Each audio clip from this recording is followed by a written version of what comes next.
غزوہ احد، جب ہم یہ نام سنتے ہیں تو ذہن میں کیا آتا ہے؟ شاید ایک تاریخی جنگ، لیکن یہ صرف ایک جنگ کی کہانی نہیں ہے۔ یہ حکمت عملی، انسانی فطرت اور قیادت کا ایک ایسا گہرا سبق ہے جو آج بھی 1400 سال بعد بھی اتنا ہی اہم ہے۔ آئیے اس واقعے کی تہوں میں اترتے ہیں۔ اس سے پہلے کہ ہم آگے بڑھیں، ایک سوال پر غور کرتے ہیں۔ کبھی ایسا ہوا ہے کہ ایک جیتی ہوئی بازی، ایک یقینی کامیابی بالکل آخری لمحوں میں ہاتھ سے نکل گئی ہو؟ غزوہ احد کی کہانی اسی سوال کا ایک بہت گہرا جواب دیتی ہے۔ اچھا، تو ہمارا سفر کچھ اس طرح ہوگا۔ ہم دیکھیں گے کہ شروع میں فتح کیسے یقینی نظر آ رہی تھی، پھر اس فیصلہ کن موڑ کی بات کریں گے جہاں سب کچھ بدل گیا، اس ایک غلطی کے نتائج کیا ہوئے، اس میں اللہ کی کیا حکمت تھی، اور آخر میں وہ کون سے سبق ہیں جو آج بھی ہماری رہنمائی کر سکتے ہیں۔ تو آئیے ذرا تصور میں میدان جنگ کا منظر لاتے ہیں۔ مسلمانوں کی پوزیشن بہت مضبوط ہے، حکمت عملی بہترین ہے اور حوصلے آسمان کو چھو رہے ہیں۔ سب کچھ، بالکل سب کچھ ان کے حق میں نظر آ رہا ہے۔ اور جنگ شروع ہوتے ہی بالکل منصوبے کے مطابق مسلم افواج نے دشمن پر غلبہ پا لیا۔ ان کی صفیں ٹوٹ رہی تھیں، وہ بھاگ رہے تھے اور فتح بس چند قدموں کی دوری پر تھی۔ لیکن کہانی میں سب سے بڑا موڑ اکثر وہیں آتا ہے جہاں سب کچھ بہت آسان لگ رہا ہو۔ اور پھر وہ لمحہ آیا، وہ ایک لمحہ جس نے تاریخ کا رخ موڑ دیا۔ جنگ کا پورا نتیجہ اب احد پہاڑ کے ایک اہم درے پر تعینات 50 تیر اندازوں کے ایک فیصلے پر ٹکا ہوا تھا۔ ان تیر اندازوں کو دیا گیا حکم بالکل واضح تھا، اس میں شک کی کوئی گنجائش ہی نہیں تھی۔ کچھ بھی ہو جائے، چاہے ہم جیت رہے ہوں یا ہار رہے ہوں، جب تک میں خود نہ بلاؤں اپنی جگہ سے نہیں ہلنا۔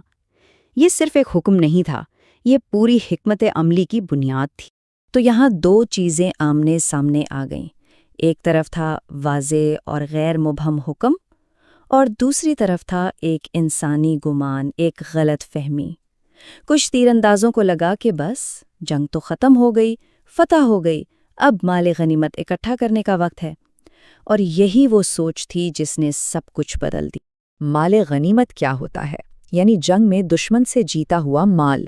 اس کی کشش بہت زیادہ تھی، اور اسی وقتی فائدے کی کشش نے ان تیر اندازوں کی توجہ اصل بڑے مقصد سے ہٹا دی اور ان سے وہ غلطی کروائی جس کی قیمت بہت بھاری تھی۔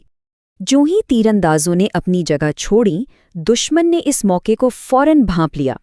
خالد بن ولید، جو اس وقت دشمن فوج میں تھے، انہوں نے پلٹ کر حملہ کرنے کا بہترین موقع دیکھا، اور یوں میدان کا نقشہ پوری طرح الٹنے والا تھا۔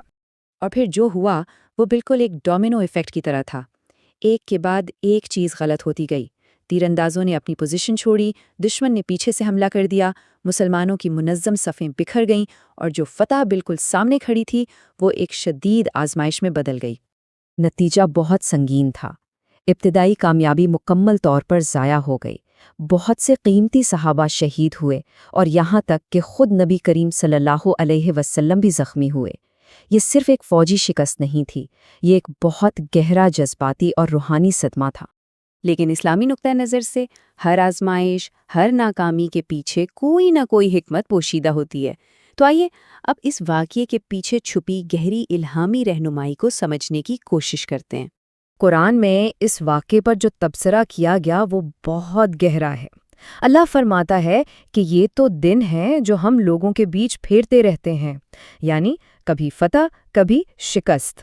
اور یہ اس لیے ہوتا ہے تاکہ سچے ایمان والوں کی پہچان ہو سکے اور کچھ لوگوں کو شہادت کا عظیم رتبہ ملے۔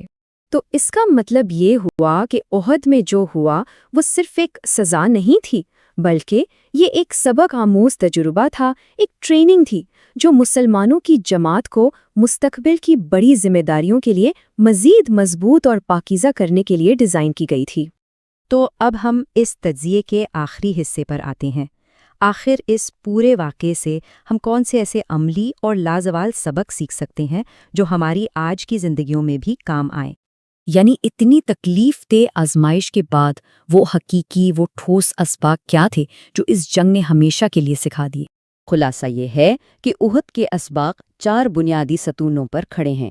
پہلا، قیادت کی اطاعت چاہے حالات جیسے بھی ہوں۔ دوسرا، نظم و ضبط کو وقتی لالچ پر ترجیح دینا۔ تیسرا، مشکل ترین حالات میں بھی ہمت نہ ہارنا اور ثابت قدم رہنا۔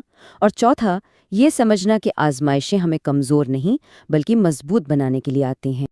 اور یہی وہ چیز ہے جس نے احد کی فوجی شکست کو ایک لازوال اخلاقی اور اسٹریٹجک فتح میں بدل دیا۔